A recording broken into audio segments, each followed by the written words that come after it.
Hello ஹேவிவர்ஸ் இந்த வீடியோவில் பார்த்தீங்கன்னா T20 வேர்ல்ட் கப் 2024 சூப்பர் எயிட்டோட குரூப் 2 டீம்ஸோட ஓவரால் ஒரு ரிவ்யூ தான் பார்க்க போகிறோம். ஸோ இந்த குரூப் 2ல வந்து பார்த்தீங்கன்னா சவுத் ஆஃப்ரிக்கா அண்ட் இங்கிலாந்து வந்து செமிஃபைனல்ஸுக்கு குவாலிஃபை ஆயிருக்காங்க. அதே மாதிரி யூஎஸ்ஏ அண்ட் வெஸ்ட் இண்டீஸ் வந்து இது வந்து பார்த்தீங்கன்னா எலிமினேட் ஆகி போயிருக்காங்க இந்த வேர்ல்ட் கப்லேருந்து. ஏன்னா இது வந்து பார்த்தீங்கன்னா நம்மளோட ப்ரிடிக்ஷன் எப்படி இருந்ததுன்னா இந்த சூப்பர் எயிட் நடக்கிறதுக்கு முன்னாடி கண்டிப்பாக இந்த குரூப்லேருந்து ஒரு ஒரு சவுத் ஆஃப்ரிக்காவும் ஒரு வெஸ்ட் இண்டீஸும் குவாலிஃபை ஆவாங்க அப்படின்ற மாதிரி இருந்தது. பட் ஆனால் அன்ஃபார்ச்சுனேட்டாக இங்கிலாந்து அவுட் ஆஃப் சிலபஸில் உள்ளுக்குள்ள வந்திருக்காங்க. வெஸ்ட் இண்டீஸ் அன்ஃபார்ச்சுனேட்டாக வெளியே போயிருக்காங்க. அதுக்கு ஒரு சில காரணங்கள் தான் அவங்ககிட்ட இருந்தது. பட் ஆனால் ஒரு well deserve team for semi-finals. But இப்போதைக்கு வந்து பார்த்தீங்கன்னா சவுத் ஆஃப்ரிக்கா அண்ட் இங்கிலாந்து தான் உள்ளே போயிருக்காங்க. அதேமாதிரி வந்து பார்த்தீங்கன்னா வெஸ்ட் இண்டீஸோட லாஸ்க்கு பெரிய காரணன்றது வந்து பார்த்தீங்கன்னா அவங்க வந்து அவங்க பேட்டிங்னு சொல்கிறதா போலிங்னு சொல்கிறதான்னு தெரியல. ஏன்னா அவங்ககிட்ட வந்து எல்லாமே வந்து ஒரு மாதிரி கொலாப்ஸான ப்ராப்ளமாக தான் இருக்குது. ஏன்னா எஸ்பெஷலி நீங்கள் வெஸ்ட் இண்டீஸோட ஒரு போலிங்கை பொறுத்த வரைக்கும் வந்து பார்த்தீங்கன்னா அவங்களுக்கு வந்து அகில் ஹுசைன் நல்லா போட்டார் கன்சிஸ்டண்ட்டாக. அவர் வந்து நல்ல பிளேயர் காலங்காலமாக நல்லா போட்டு வரார் வெஸ்ட் இண்டீஸ்க்கு அப்படின்ற மாதிரி தெரியும். நல்ல ஒரு spinner. At the same time Roston Chase இவர் நல்லா போட்டிருந்தார் ஸ்பின்னர். அது மாதிரி அல்சாரி ஜோசஃபும் வந்து பார்த்தீங்கன்னா குரூப் ஸ்டேஜஸ்லாம் பிரமாதமாக போலிங் போட்டிருந்தார். இல்லை எக்கனாமிக்லாம் போட்டிருந்தார். எனக்கே ஷாக்காக இருந்தது அல்சாரி ஜோசஃபா எப்படிலாம் போடுறாருன்னு. ஏன்னா அவர் வந்து இங்கே ஐபிஎல் எப்படிலாம் அடி வாங்குவார்னு எல்லாருக்கும் தெரியும். பட் ஒரு நேஷனல் டீமுக்குன்னு ஆடும்போது ரொம்ப பிரமாதமாக போட்டிருந்தார். ஒவ்வொரு ஸ்பில்லுமே ரொம்ப ஃபைரியாக போட்டிருந்தாரு. பட் சூப்பர் எயிட்டில் அப்படியே ஆப்போசிட்டாக சொதப்பினாரு. கண்டிப்பாக விக்கெட்ஸ் எதுவும் எடுக்க ரொம்ப கஷ்டப்பட்டாரு. ஒரு மேட்ச்ல வந்து பார்த்தீங்கன்னா ஒபேட் மெக்காய் நல்லா செமையாக போட்டிருந்தாரு. ஒரு மேட்ச்ல அது நல்லா இருந்தது. அதுவுமே வந்து பார்த்தீங்கன்னா இவங்களோட போலிங் வந்து ஒரு மாதிரி இன்கன்சிஸ்டண்டாக தான் இருந்தது. அட் சேம் டைம் வந்து பார்த்தீங்கன்னா ஹிட்டர்ஸும் இருந்தாங்க இவங்க கிட்ட. ஏன்னா வந்து யூஎஸ்க்கு இருக்க அந்த மேட்ச்லாம் அவ்வளோ சூப்பராக இருந்தாங்க. ஆக்சுவலாக அவங்க ஜெயிச்சதே வந்து பார்த்தீங்கன்னா அந்த ஒரு மேட்ச் தான் இந்த சூப்பர் எயிட்டை பொறுத்த வரைக்கும். அதுலேயும் வந்து பார்த்தீங்கன்னா ஒரு 130 ரன்ஸ் டார்கெட்டை ஒரு 11 ஓவருக்குள்ளே அடிச்சது பிரமாதமான விஷயம். ஏன்னா நெட் ரன் ரேட் ஏற்றுறதுக்காக வெஸ்ட் இண்டீஸ் அதை கண்டிப்பாக ட்ரை பண்ணாங்க. சாயோக் வந்து பிரமாதமான ஒரு இன்னிங்ஸ் ஆடினார் அந்த மேட்ச்ல. சேசிங்ல வந்து பார்த்தீங்கன்னா ஒரு 130 வந்து 11 ஓவர்ஸ்குள்ளே அடிச்சாங்க. அங்கேயும் வந்து பார்த்தீங்கன்னா யூஎஸ் மாதிரி ஒரு டீம் வந்து ஒரு புது டீம் இப்போதான் ஒரு வேர்ல்ட் கப்குள்ளே வராங்க. பட் அவங்கள அடிச்சு ஒரு சூப்பர் எயிட்ல அவங்க அடிச்சதான் எங்களால் பெருமையாகவும் சொல்லிக்க முடியாது. அதுக்கடுத்து அவங்க ஆடின டீம் வந்து ரெண்டுமே வந்து ஸ்ட்ராங்கான டீம் தான். ஒன்று சவுத் ஆஃப்ரிக்கா, இன்னொன்று வந்து இங்கிலாந்து.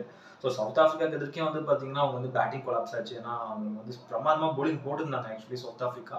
அதுவும் மேட்ச் கொஞ்சம் க்ளோஸாக தான் போச்சு அந்த மேட்ச் கண்டிப்பாக சவுத் ஆஃப்ரிக்கா தோக்க வேண்டிய ஒரு மேட்ச்.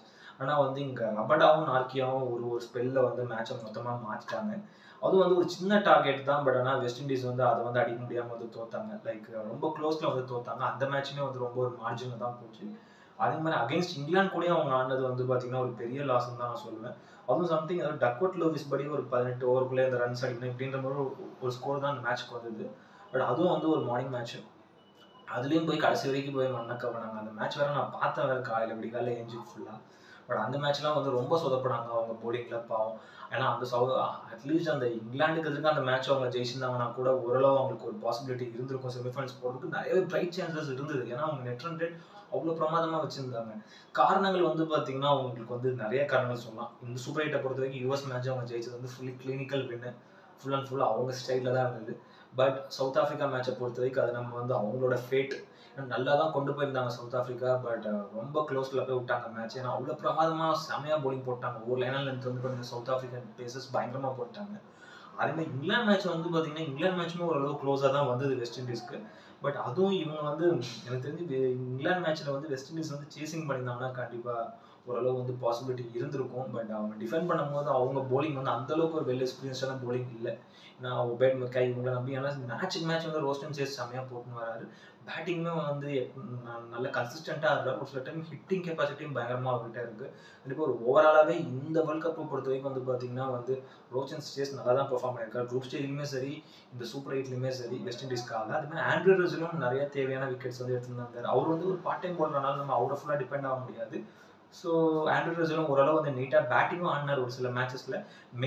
ஒரு சில மேட்சஸில் வந்து போலிங் நல்லா போட்டிருந்தாரு. மெயின் திங் வந்து இங்கே யார் அதிகமாக சொதப்பினான்றது வந்து பார்த்தீங்கன்னா இவங்க டீமில் நிக்கோலஸ் பூரன் தான். அவரும் ஒரு மேட்ச்ல ஒரு 90 அடிச்சார், பெரிய இன்னிங்ஸு.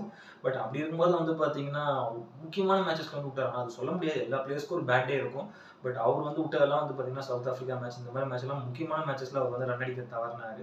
அது வந்து மொத்தமாக அப்படியே ஒரு பெரிய பாதகமாகி போச்சு உங்களுக்கு. ஏன்னா இந்த சூப்பர் எயிட்டில் ஏன்னா குரூப் ஸ்டேஜில் எப்படி நிக்கோலஸ் பூரன் ஃபார்மில் இருந்தாலும் அந்த ஃபார்ம் அவர் வந்து சூப்பர் எயிட்டில் இல்லை. ஏன்னா சூப்பர் எயிட்டில் இருக்க டீம் எல்லாமே ஸ்ட்ராங்கான டீம்ஸாக இருக்காங்க. அப்படி இருக்கும்போது அவரால் வந்து சுத்தமாக பேட்டில் எதுவும் படலை. At the same time Roman பாவெலாம் வந்து பெருசாக அவர் வந்து அடிக்க முடியல ஸ்கோர்ஸ். அது வந்து ரொம்ப ஒரு பெரிய மைனஸாக இருந்தது அவங்களுக்கு. ஏன்னா ஷெரிஃபன் ரூதர்ஃபோர்டும் அவர் வந்து குரூப் ஸ்டேஜில் நல்லா அவ்வளோ ஹிட்டிங் கெப்பாசிட்டி அப்படி வந்து பயங்கரமாக இருந்தார், ஒரு பெரிய ஹிட்டர். பட் இங்கே வந்து சூப்பர் 8ல வந்து பார்த்தீங்கன்னா அவர் சுத்தமாக சொதப்பினார். பட் அவர் சொதக்கும் போது உடனே இவங்க வந்து யோசிக்காமல் நமக்கு டைம் இல்லை, அடுத்த பிளானை மாற்றுவோம்னு சொல்லிட்டு அந்த இடத்துல ஒரு ஹிட்டர் தேவைன்னு சொல்லி சிம்ரான் ஹெட்மேயர் கூட ஒரு சான்ஸ் கொடுத்துருக்கலாம். பட் அவங்க அப்படியே டீமில் எடுத்து சும்மா உட்கார வச்சது தான் இந்த ஒரு சீசன் ஃபுல்லாக வேர்ல்ட் கப்பில். டோட்டலாக அவங்களோட பேட்டிங் கொலாப்ஸ் ஆனது தான் காரணம் இந்த சூப்பர் 8 விட்டு அவங்க போகிறதுக்கு. ஏன்னா எப்பவுமே வெஸ்ட் இண்டீஸை பொறுத்த வரைக்கும் ஒரு ஸ்ட்ராங் பேட்டிங் லைனப்னு நான் சொல்லுவேன். பட் இந்த வேர்ல்ட் கப்பில் அவங்க சொதப்பினதுக்கு காரணம், எஸ்பெஷலி இந்த சூப்பர் 8ல அவங்க சொதப்பினதுக்கு காரணம் வந்து அவங்களோட பேட்டிங் தான். போலிங் என்னதான் ஒரு அன்எக்ஸ்பீரியன்ஸ்டு போலிங் இருந்தால் கூட ஓரளவு தாக்கு பிடிச்சி 2 ஆல்ரவுண்டர்ஸ் ரோஸ்டன் சேசன் ஆண்ட்ரி ரசல் போடுறாங்க. ஓரளவு சைடில் வந்து அகில் ஹுசைன் வந்து நல்லா கண்டென்ட் பண்ணுறாரு ரன்ஸை. அப்படி இருக்கும்போது அவங்களுக்கு என்ன பிரச்சனை, மற்ற பேசஸ் யாராவது கொஞ்சம் வாரி வழங்கினா கூட ஓரளவு ஸ்கோர்ஸ் அடிச்சாங்கன்னா கூட ஒரு T20 மேட்சை பொறுத்த வரைக்கும் 2-3 போலர் நல்லா எக்கனாமிக்கலாக போட்டாலும் அந்த மேட்சை அவங்களால டிஃபெண்ட் பண்ண முடியுமே. அப்படி இருக்கும்போது இவங்க சொதப்பின விஷயம் வந்து பேட்டிங் தான். அது வந்து பெருசாக எதிர்பார்க்கல. இவங்களோட ஒரு அன்ஃபார்ச்சுனேட்டான ஒரு சேடான ஒரு விஷயம்.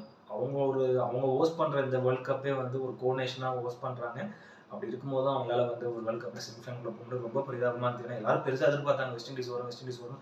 வேர்ல்ட் கப் முன்னாடி எல்லாரோட ப்ரிடிக்ஷனும் வெஸ்ட் இண்டீஸ் டீம் இருந்தது. அந்த ஒரு 4 செமிஃபைனல் ஸ்பாட்டுக்கு ப்ரிடிக்ஷன் பார்த்தீங்கன்னா வெஸ்ட் இண்டீஸ்னு பல பேர் சொல்லியிருந்தாங்க. பட் அவங்க அன்ஃபார்ச்சுனேட்டாக வெளியே போனது ரொம்ப ஒரு நமக்கே அது வந்து ஒரு ஷாக்காக தான் இருந்தது எனக்கு. அட் த சேம் டைம் இங்கிலாண்டோட சக்ஸஸ்க்கு என்னன்றது காரணம் வந்து பார்த்தீங்கன்னா 2 காரணம் தான். ஒன்று வந்து பார்த்தீங்கன்னா இங்கிலாந்து வந்து வெஸ்ட் இண்டீஸ் அகேன்ஸ்ட் அந்த சூப்பர் 8ல வந்து 17 ஓவரில் ஒரு 181 ரன்ஸ் சேஸ் பண்ணுவாங்க. கொஞ்சம் நெட் ரன் ரேட் ஏற்றிக்கிறதுக்காக ஒரு சேசிங்கில் பயங்கரமாக ஆடுவாங்க. வெஸ்ட் இண்டீஸ் பவுலர்ஸ்லாம் திணறிட்டாங்க. அந்த மேட்சும் நான் பார்த்தேன் மார்னிங். ஒரு சரியான ஒரு மேட்ச் அந்த மேட்ச். அதில் வந்து பார்த்தீங்கன்னா பிலிப் சால்ட் வந்து ஒரு 87 ரன்ஸ் கிட்ட அடிப்பார். பட்டாலும் ஒவ்வொரு ஷாட்ஸும் வந்து பார்த்தீங்கன்னா அது வந்து ஏதோ நமக்கு ஏதோ ஒரு ஹைலைட்ஸ் பார்க்குற மாதிரி இருக்கும்.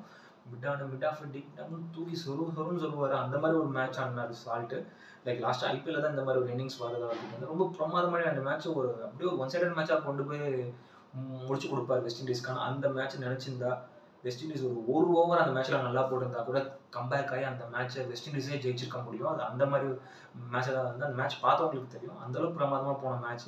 பட் அதை வந்து பிலிப் சால்ட் வின் பண்ணி கொடுத்தாரு. அதே மாதிரி யூஎஸ்க்கு எதிர்க்க ஒரு மேட்ச் வந்து 117 ரன் 9.4 ஓவர்ஸில் அடிப்பாங்க. நல்ல நெட் ரன் ரேட் அவங்களுக்கு அப்போ ஏறிச்சு. சேசிங்கில் இங்கிலாந்து பிரமாதமாக ஆடினாங்க. அந்த மேட்ச்சில் ஜாஸ் பட்லர் ஒரு 83 ரன்ஸ் அடிச்சார். ஸோ அதுவுமே ரொம்ப முக்கியமான ஒரு மேட்சாக இருந்து இந்த 2 மேட்ச் தான் இவங்க வந்து சூப்பர் 8ல ஜெயிச்சாங்க.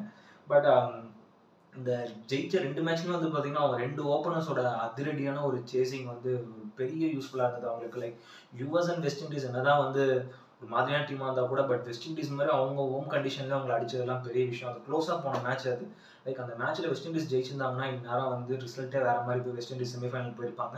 இங்கிலாண்டால போயிருக்க முடியாது. பட் சவுத் ஆஃப்ரிக்கா அப்படின்னாலும் போயிருப்பாங்க. பட் வெஸ்ட் இண்டீஸ்க்கு ஒரு சின்ன பாசிபிள் நினச்சி பாருங்கள். வெஸ்ட் இண்டீஸ் வந்து லைக் வந்து சவுத் ஆஃப்ரிக்கா கூடயும் ஒரு மேட்ச் க்ளோஸில் தோத்தாங்க. At the same time England கூடயும் ஒரு மேட்ச் க்ளோஸில் தோத்தாங்க. இது ரெண்டுத்துல ஏதாவது ஒன்று ஜெயிச்சிருந்தா கூட செமிஃபைனல் ஸ்பாட்டு வேறு மாதிரி மாறி இருக்கும். பட் அது அவங்க ரொம்ப சொதப்பினது தான். அதுமாதிரி இங்கிலாந்துக்கு வந்து பெரிய சக்ஸஸ் இந்த வேர்ல்ட் கப்பில் வந்து பார்த்தீங்கன்னா பேட்டிங் தான். ஒரு மேட்ச்சில் சால்ட் அடிக்கிறாரு, ஒரு மேட்ச்சில் ஜாஸ் பட்லர் அடிக்கிறாரு, ஒரு மேட்ச்சில் இவங்க 2 பேருமே அடிக்கிறாங்க. ஒரு சில மேட்ச்சில் ஜாஸ் பட்லரும் ஜானி பேட்ஸ்டும் அடிக்கிறாரு அந்த மிடில் ஆர்டரில். அப்படி இருக்கும்போது ஒரு மேட்ச்சில் ஹாரி ப்ரூக் அடிக்கிறாரு. கொஞ்சம் ஸ்ட்ரைக் ரேட் அதிகமாக யூஸ் பண்ணி லைக் ஒரு 200 ஸ்ட்ரைக் ரேட்டில் ஆடுறாரு. ஒரு சில மேட்சஸில் ஒரு 30 ரன் வந்து ஒரு 15 பால் அடித்தா கூட ஒரு நல்ல ஸ்கோர் தான் ஒரு T20 மேட்சை பொறுத்தவரைக்கும் ஒரு மிடில் ஆர்டர் பேட்ஸ்மேன். அப்படி இருக்கும்போது அவங்க மிடில் ஆர்டரும் ஓரளவு ஸ்ட்ராங்காக தான் இருக்குது. லோயர் மிடில் ஆர்டர் இன்னும் கொஞ்சம் பெருசாக டெஸ்ட் செய்யப்படலை அவங்களுக்கு. ஏன்னா மேபி இந்த செமிஃபைனலில் கண்டிப்பாக டெஸ்ட் செய்யப்படும். ஃபைட் பண்ணி பாருங்க. ஏன்னா இந்தியா மேட்ச் இருக்குது. அதுலேயும் அவங்களுக்கு வந்து நல்ல லோயர் மிடில் ஆர்டரில் வந்து பார்த்தீங்கன்னா ஆல்ரவுண்டர்ஸ் இருக்காங்க. மொயின் அலி, லிவிங்ஸ்டன், சாம் கரன்ற 3 ஆல்ரவுண்டர்ஸ் இருக்காங்க. ஸோ இந்த மூணு பேருமே நல்ல வந்து ஒரு பிஞ்ச் ஹிட்டர்ஸும் கூட. அப்படி இருக்கும்போது வந்து பார்த்தீங்கன்னா அவங்க பேட்டிங் வந்து செம்ம ஸ்ட்ராங்காக இருக்குது. அவங்க வந்து எந்த இடத்துல கண்டிப்பாக சொதப்புவாங்கன்னா இந்த சூப்பர் 8 பொறுத்த வரைக்கும் எப்படியோ தத்து மாதிரி உள்ளே வந்துட்டாங்க வெஸ்ட் இண்டீஸ் யுஎஸ்ஏ அடிச்சு. பட் இப்போ அவங்க போகிறது தான் ரியல் சேலஞ்ச். அவங்களுக்கு ஒரு ஸ்ட்ராங்கான டீமிங் ஒன்று காத்துட்டு இருக்கு.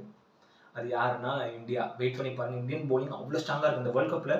என்ன பொறுத்த இந்த ஓவரால் வேர்ல்ட் கப்பில் அந்த சூப்பர் 8 அண்ட் குரூப் ஸ்டேஜஸ்லாம் சேர்த்து பார்த்தீங்கன்னா இந்தியன் டீமோட போலிங் ரொம்ப பிரமாதமாக இருக்குது. கம்பேர் டு அதர் டீம்ஸ் நான் கம்பேர் பண்ணால் கூட அப்படியே நான் சொல்லுவேன். இந்தியன் டீமோட போலிங் அவ்வளோ பிரமாதமாக இருக்குது. அப்படி இருக்கும்போது இவங்களோட பேட்டிங் எந்த அளவுக்கு இந்த இடத்துல எடுப்படும்ன்றதை பார்ப்போம். அட் சேம் டைம் பேட்டிங்குமே பிரமாதமாக இருக்குது இந்தியன் டீம் கிட்டன்ற போது கண்டிப்பாக இவங்க போலிங் வந்து கிறிஸ் ஜோர்டன், அதே மாதிரியே இவர் ரீஸ்டாப்லி, ஸோ இந்த மாதிரி பிளேயர்ஸ் தான் நம்பியிருக்காங்க அவங்க. அப்படி இருக்கும்போது அவங்க போலிங் கொஞ்சம் ஆதில் ரஷீத் நல்லா போடுவார், leg spinner. At same time இவங்க 2 பேரை தான் நம்பியிருக்காங்க இவங்க டீம். அது வந்து கொஞ்சம் பெரிய ஒரு பாதகமாக தான் இருக்கும். ஏன்னா ஒரு வெல் எக்ஸ்பீரியன்ஸ்டு ஒரு பேசர்ஸ் யாருமே இல்லை. ஒரு மார்க்வுட் இல்லை, ஒரு காலத்தில் ஆண்ட்ரசன், ஸ்டூவர்ட் ப்ராட் அந்த மாதிரி இந்த ஒரு பேசர்ஸ் இந்த டீம். இப்போ வந்து பார்த்தீங்கன்னா இவங்க எல்லாருமே என்ன பொறுத்தவரை கிறிஸ் ஜோர்டன் இவங்கலாம் வந்து ஒரு அன்எக்ஸ்பீரியன்ஸ்டு ஒரு பேசர்ஸ் தான் அவங்க. ப்ளஸ் இவர் ரீஸ் சாப்லி இந்த மாதிரி பிளேயர் தான். ஆதில் ரஷீத் நல்ல ஒரு எக்ஸ்பீரியன்ஸ்டான ஒரு ஸ்பின்னர். அவர் கண்டிப்பாக வந்து யூஸ்ஃபுல்லாக இருப்பார், அதுவும் அந்த கண்டிஷன்ஸ்க்கு. லைக் மிச்சி இவங்களாம் எப்படி பெர்ஃபார்ம் பண்ணுறாங்கன்னு தான் பார்க்கணும். பட் ஆனால் இந்த வேர்ல்ட் கப்பில் வந்து பார்த்தீங்கன்னா ஓரளவு கிறிஸ் ஜோர்டன் நல்ல எக்கனாமிக்கில் தான் போட்டிருக்காரு இந்த சூப்பர் 8 பொறுத்த வரைக்கும் particularly. At the same time வந்து பார்த்தீங்கன்னா இதில் வந்து லைக் ஆதில் ரஷீதும் ஒரு மேட்ச் வந்து நல்லா போட்டார். அதே மாதிரி சில மேட்சஸ்ல வந்து ஆல்ரவுண்டர்ஸ் ஓரளவு கொஞ்சம் எக்கனாமிக்கலாக போட்டு மேட்சை கட்டுப்படுத்தினாங்க. லைக் சாம் கரன், லிவிங்ஸ்டன்லாம் நல்லா தான் போட்டார் ஒரு சில மேட்சஸில். அதே மாதிரி இவரும் வந்து மொயின் அலி பெருசாக அவரோட போலிங் இந்த கண்டிஷன்ஸ்க்கு டெஸ்ட் செய்யப்படல. பட் ரொம்ப முக்கியமான ஒரு ஆஃப் ஸ்பின்னராகவும் இருப்பார். அப்படி இருக்கும்போது எப்படியோ அவங்க பேட்டிங் வச்சு தட்டு மாதிரி வந்துட்டாங்க. பார்ப்போம், இவங்களுக்கு அடுத்த சேலஞ்ச் இனிமேல் தான் சூப்பர் 8ல் சூப்பர் 8க்கு அப்புறம் செமிஃபைனல்ஸில் இருக்குது. அதே மாதிரி வந்து பார்த்தீங்கன்னா பெருசாக எதிர்பார்க்கப்பட்டது வந்து யூஎஸ் டீம். அவங்க வந்து 3 மேட்சுமே தோற்றாங்க இந்த சூப்பர் 8ல். குரூப் ஸ்டேஜில் செம்ம பிரமாதமாக பண்ணி உள்ளே வந்த ஒரு டீம். ஒரு ஃபர்ஸ்ட் டைம் ஒரு வேர்ல்ட் கப் ஆடுறாங்க. அதிகமான ஒரு இன்டர்நேஷனல் மேட்ச் ஆடாத ஒரு டீம். இவங்க சூப்பர் 8 வந்தது ஒரு பெரிய ஆச்சரியமாக இருந்த ஒரு டீமுக்கும். அந்தளவுக்கு நல்ல ஒரு யங்ஸ்டர்ஸ், ரொம்ப வந்து ஹைலி டேலண்டடான ஒரு பிளேயர். ஒரு இந்தியன் டீமில் 2 பிளேயர் அண்டர் 19 ஆடி, ஹர்மித் சிங், சௌரப் நேத்ராவாக்கர் இவங்க 2 பேருமே அங்கே போயிட்டு ஒரு ஐடி கம்பெனியில் வேலை பார்த்து அப்படியே அங்கே நேஷனல் டீமுக்காக ஆனதெல்லாம் ரொம்ப இன்ஸ்பைரிங் ஸ்டோரி. சௌரவ் நெத்கார்க்கெல்லாம் செம்ம பேசர் லைனர்லேருந்து போட்டு எல்லா முக்கியமான ஒரு ஸ்டார் பேட்டர்ஸும் இந்த வேர்ல்ட் கப்பை எடுத்தார் அவர். இந்த சூப்பர் 8லையுமே ஓரளவு நல்லா தான் பண்ணாங்க அவங்க. மோஸ்ட்டாக அவங்க குரூப் ஸ்டேஜில் ஆனதுக்கும் சூப்பர் 8ல் ஆனதுக்கும் நிறைய டிஃபரன்ஸ் இருக்குது. இங்கே கொஞ்சம் எல்லாமே பெரிய டீம்ன்றதுனால கொஞ்சம் ஒரு மாதிரி பதறிட்டாங்க. ஸோ வந்து ரொம்ப போலிங் அவங்களுக்கு அந்த இடத்துல புவராக தான் இருந்தது. பட் ஹர்மித் சிங் அப்படின்ற ஒரு இந்தியன் பிளேயர் தான். அந்த ஆல்ரவுண்டருமே நல்ல பேட்டிங்கும் சரி போலிங்கும் சரி செம்மையாக ஆடினார். அதே மாதிரி ஆண்ட்ரே கவுஸ், ஆரோன் ஜோன்ஸ் இவங்க எல்லாருமே வந்து பிரமாதமான ஒரு பிளேயர்ஸ். ஆண்ட்ரி கவுஸ்லாம் வந்து பார்த்தீங்கன்னா சவுத் ஆஃப்ரிக்காவில் அண்டர் 19 ஆடிருக்காரு. நிறைய பேர் ஒரு டீம்ல வந்து அண்டர் 19 ஆகிட்டு ஒரு 5 வருஷம் கேப் விட்டு இப்போ வீசா வாங்கிட்டு வெஸ்ட் இங்கே யூஎஸ்காவாக ஆடுறாங்கன்னு நினைக்கிறேன். அப்படி இருக்கும்போது நிறைய ஸ்டீஃபன் டைலர் அவர்லாம் வந்து பார்த்தீங்கன்னா கரேபியன் பிளேயர் தான். அவருமே வெஸ்ட் இண்டியன் தான், பார்க்கும்போதே தெரியுது. அவரே ஆரோன் ஜோன்ஸ்லாம் எல்லாம் நல்ல ஒரு சூப்பரான ஒரு டீமாக தான் இருக்காங்க. கண்டிப்பாக இவங்களுக்கு எதிர்க்க மிச்ச எல்லா கண்ட்ரி டீம்ஸும் அதிகமாக பைலேட்டரல் சீரிஸ் போட்டு அவங்க கொஞ்சம் எக்ஸ்பீரியன்ஸ் வர வச்சா கண்டிப்பாக அதுக்கு அடுத்து ஒரு பெரிய பெரிய சீரிஸில் அவங்க நல்லா பெர்ஃபார்ம் பண்ணுவாங்க. அதே மாதிரி சவுத் ஆஃப்ரிக்கா வந்து பார்த்தீங்கன்னா இதுமாரி எல்லா இடத்துலையுமே வந்து ரொம்ப ஒரு பயங்கரமான ஒரு டிக் மார்க்குன்னு நான் சொல்லுவேன். ஏன்னா அவங்க வந்து லைக் இந்த வேர்ல்ட் கப்பை பொறுத்த வரைக்கும் சவுத் ஆஃப்ரிக்கா வந்து பார்த்தீங்கன்னா நிறைய இடத்துல வந்து ரொம்ப பிரமாதமாக தான் பண்ணியிருந்தாங்க. பர்டிகுலர்லி அன்பீட்டன் சைடாக இந்த வேர்ல்ட் கப்பில் ஒரே டீம் எந்த ஒரு மேட்சும் தோக்காமல் உள்ளே போகிறாங்க. இந்தியாவுக்கு அடுத்து அவங்க தான் ஒரு செமிஃபைனல்ஸ்குள்ளே. அந்தளவுக்கு வந்து எல்லா மேட்சுமே ரொம்ப க்ளோஸ் ஏஜில் தான் போய் முடிச்சாங்க. ஏன்னா எனக்கு ஒரு சிஎஸ்கே மேட்ச் பார்க்குற மாதிரி இருந்து என்னடா ஒரு பிபி டேப்லெட் சாப்பிட்டு தான் மேட்ச் பார்க்கணும் அப்படின்ற மாதிரி இருந்து ஒவ்வொரு மேட்சுமே ரொம்ப க்ளோஸில் போச்சு. சவுத் ஆஃப்ரிக்கா மேட்ச் வந்து பார்த்தீங்கன்னா அது வந்து கொஞ்சம் நமக்கே ஒரு மாதிரி தான் இருந்தது. பட் ஆனால் எல்லா மேட்சுமே க்ளோஸில் போய் ஜெயிச்சாங்க அவங்க. ஒரு ரொம்ப தட்டு மாதிரி தான் ஜெயிச்சாங்க ஒரு மேட்சுமே. இந்த சூப்பர் 8லையுமே பார்த்தீங்கன்னா எல்லா மேட்சும் அப்படி தான் இருந்தது. ப்ளஸ் இந்த சூப்பர் 8 பொறுத்த வரைக்கும் அவங்களுக்கு வந்து பார்த்தீங்கன்னா பேட்டர்ஸ் வந்து குவிண்டன் டிகாக் ஒரு 2 மேட்ச் பிரமாதமாக ஆடினார். அது வந்து ஒரு பெரிய பாசிட்டிவ் அவங்களை பொறுத்த வரைக்கும். ஏன்னா ஒரு மேட்ச்சில் 74 அடிச்சார், இன்னொரு மேட்ச்சில் 65 அடிச்சார். ரெண்டுமே ரொம்ப முக்கியமான ஒரு ரன்ஸ் இந்த சூப்பர் 8ல அவங்க இந்த மேட்சை ஜெயிக்கிறதுக்கு. அதனால் அவர் வந்து ரொம்ப ஒரு நல்ல கான்ட்ரிபியூஷன் கொடுத்தாங்க. அதே மாதிரி கவிஸ்கோர் படாமல் வந்து பார்த்தீங்கன்னா வந்து பிரமாதமாக போட்டிருந்தார். இந்த சூப்பர் 8ல ஒரு 6 விக்கெட்ஸ் கிட்ட போட்டிருந்தார் 3 மேட்சஸையும் சேர்த்து. ரொம்ப நல்லா எக்கனாமிக்கலாகவும் போட்டிருந்தாரு. At the same time Keshav Maharaj, Tabraiz Shamsi 2 பேருமே செமையாக போட்டிருந்தாங்க. 2 பேருமே ஒரு left arm spinners, orthodox spinner, ஒருத்தர் ரிஸ்ட் ஸ்பின்னர். அப்படி இருக்கும்போது வந்து பார்த்தீங்கன்னா ரொம்ப மாற்றி ஏன்னா இந்த மாதிரி லெஃப்ட் ஆர்ம் ஸ்பின்னர்ஸ் தான் இந்த மாதிரி வெஸ்ட் இண்டீஸ் கண்டிஷன்ஸ்லாம் like similar to Indian conditions. So left arm spinners வந்து ரொம்ப சூப்பராக யூஸ்ஃபுல்லாக இருப்பாங்க இந்த மாதிரி கண்டிஷன்ஸில். ப்ளஸ் அங்கே வேற வெதர் வேற ஒரு மாதிரி இருக்குது வெஸ்ட் இண்டீஸ் கண்டிஷனில். திடீர்னு ஏதோ ஒரு ஸ்ட்ராங் வருது, திடீர்னு ஒரு பக்கம் காற்று இந்த மாதிரி அடிக்குது. ஒரு மாதிரியான கொலாப்ஸான கண்டிஷன் தான். பட் கண்டிஷன்ஸ் எல்லாமே ஓரளவு ஸ்பின்னர்ஸ்க்கு அக்சஸ் பண்ணுற மாதிரி தான் இருந்தது.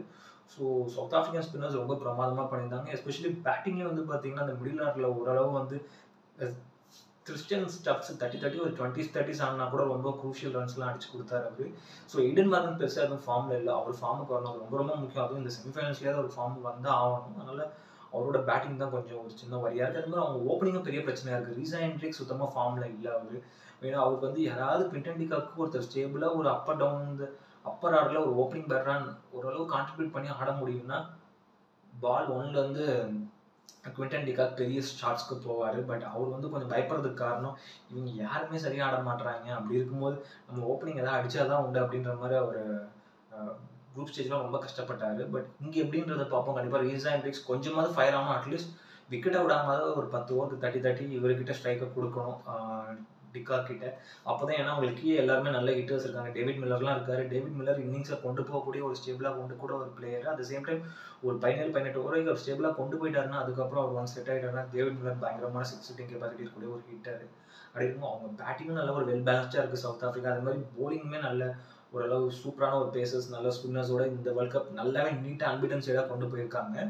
பட் ஆனால் ஒரு பெரிய விஷயம், ஒரு ப்ராப்ளமான விஷயம் என்னன்னா, இந்த சூப்பர் 8ல எப்படியோ தட்டி தடு மாதிரி உள்ள ஏறி வந்துட்டாங்க. ஆனால் அன்பிட்டனாக தான் வந்தாங்கனால அது வந்து சொல்ல முடியாது. கடைசி வரைக்கும் எப்படியோ க்ளோஸாக இருக்கு. அவங்க சைடு லக் இருக்குது, இந்த வாட்டி வேர்ல்ட் கப் நமக்கு தான் வரணும் அப்படின்ற மாதிரி. அந்த மாதிரி தான் அவங்க ரொம்ப ஒரு இந்த மாதிரி ஒரு கிரிக்கெட் தான் ஆடினாங்க. But at the same time இனிமேல் டஃப் காம்படிஷன்ஸ்லாம் செமிஃபைனல்ஸில் இருக்குது. அதை பார்ப்போம் எப்படி அவங்க ஆடுறாங்க. ஏன்னா வந்து கொஞ்சம் ஸ்பின்னுக்கு வீக் அந்த டீமு. அதனால் வந்து பார்த்தீங்கன்னா எப்படி பெர்ஃபார்ம் பண்ணுறாங்கன்னு பார்ப்போம். ஏன்னா ஹென்ரி கால்சன் மட்டும்தான் ஸ்பின்னுக்கு பயங்கரமாக ஆடுவார். ஈடன் மார்க்கும் சுத்தமாக ஃபார்ம் இல்லை. கண்டிப்பாக ஈடன் மார்க்கும் நம்பர் 3 பேட்ஸ்மேன் தான் எல்லா டீமுக்கும். அதுவும் இந்த மாதிரி T20 மேட்சஸ்க்குலாம் முக்கியமான ஒரு பேட்டர். அப்படி இருக்கும்போது அவரோட ஃபார்ம் ரொம்ப ரொம்ப தேவைப்படுது. எப்படி அவர் பெர்ஃபார்ம் பண்ணுறாருன்றது பார்ப்போம் இதுக்கு அடுத்து வர செமிஃபைனல்ஸில். ஸோ ஓவராலாகவே இந்த குரூப் 2 வந்து பார்த்தீங்கன்னா நல்ல இன்ட்ரெஸ்டிங்காக இருந்தது. ஏன்னா எல்லாமே ஸ்ட்ராங்கான ஒரு டீம். யார் உள்ளே போவாங்கன்னா எக்ஸப்ட் USA மிச்சம் 3 டீமே வந்து well deserve team for semi-finals. அந்தளவுக்கு ஒரு ஸ்ட்ராங்கான ஒரு டீம் இருக்கும்போது காம்படிஷன் ஹெவியாக இருந்தது. பட் என்னோட ப்ரிடிக்ஷன் படி வந்து பார்த்தீங்கன்னா சவுத் ஆஃப்ரிக்கா, வெஸ்ட் இண்டீஸ் போவோம் அப்படின்ற ஒரு நம்பிக்கை இருந்தது. இங்கிலாந்து ஒரு அவுட் ஆஃப் சிலபஸாக வந்தாங்க. ஏன்னா இந்த வாட்டி ஏன் இங்கிலாண்டை நம்ம சொல்லனா, அவங்க ஒரு மாதிரியான ஒரு ஆல்ரவுண்டர்ஸ் இருக்கக்கூடிய ஒரு சைடு. பட் அப்படி இருக்கும்போது போலிங் கொஞ்சம் வீக்காக இருந்தது அப்படின்ற ஒரு பயம் இருந்தது. பட் நாங்கள் பேட்டிங் வச்சே காட்டுறோம்டா அப்படின்ற மாதிரி ஒரு ஃபார்மில் வந்திருக்காங்க. ஒரு நல்ல விஷயம் ஆஸ்திரேலியா வராது இந்த செமிஃபைனல்ஸ்க்கு. பட் ஸோ இந்த குரூப்லேருந்து வந்து பார்த்தீங்கன்னா சவுத் ஆஃப்ரிக்கா அண்ட் இங்கிலாந்து போயிருக்காங்க. ஸோ இப்போ இதுக்கு அடுத்து வர இப்போ செமிஃபைனலில் வந்து பார்த்தீங்கன்னா செமிஃபைனல் ஒன்ல வந்து பார்த்தீங்கன்னா சவுத் ஆஃப்ரிக்காவும் ஆப்கானிஸ்தானும் ஆட போகிறாங்க. செமிஃபைனல் 2ல் இந்தியாவும் இங்கிலாண்டும் ஆட போகிறாங்க. பார்ப்போம் இதுக்கு அடுத்து எப்படி பெர்ஃபார்ம் பண்ணி ஃபைனல்ஸ் போகிறாங்கன்றது. பட் ஒரு சூப்பர் 8 நல்லா சூப்பராகவே போச்சு. நல்லா ஒரு இன்ட்ரெஸ்டிங்காகவும் போச்சு. நிறைய மேட்சஸ் வந்து ஒரு சில மேட்சஸ் அப்படி ஒரு ஒன் சைடடாக போனால் கூட ஒரு சில மேட்சஸ் நல்ல ஒரு இன்ட்ரெஸ்டிங்காக ஒரு T20 மேட்ச் பார்க்குற மாதிரி இருந்து. எப்போ அந்த வேர்ல்ட் கப் வெஸ்ட் இண்டீஸ்குள்ளே வந்ததோ நல்லா தான் இருந்தது. எனக்கு தெரிஞ்சு குரூப் ஸ்டேடியமே வெஸ்ட் இண்டீஸ்லேயே போட்டிருந்தாங்கன்னா இன்னும் கொஞ்சம் நல்லா இருந்திருக்கும் அந்த வேர்ல்ட் கப் பார்க்குறதுக்கு அப்படின்னு தோணுச்சு. பார்ப்போம் அதுக்கு அடுத்து வர மேட்ச்சில் எப்படி பெர்ஃபார்ம் பண்ணுறாங்கன்றது. இந்த வீடியோ பிடிச்சிருந்ததுன்னா லைக் பண்ணுங்கள், கமெண்ட் பண்ணுங்கள், ஷேர் பண்ணுங்கள், இந்த சேனல் சப்ஸ்கிரைப் பண்ணுங்கள். இந்த வீடியோட லிங்க் உங்கள் ஃப்ரெண்ட்ஸ் எல்லாருக்கும் ஷேர் பண்ணுங்கள். இன்னொரு நல்ல வீடியோவில் மீட் பண்ணலாம். ஓகே ஃப்ரெண்ட்ஸ், தேங்க்யூ, பாய்.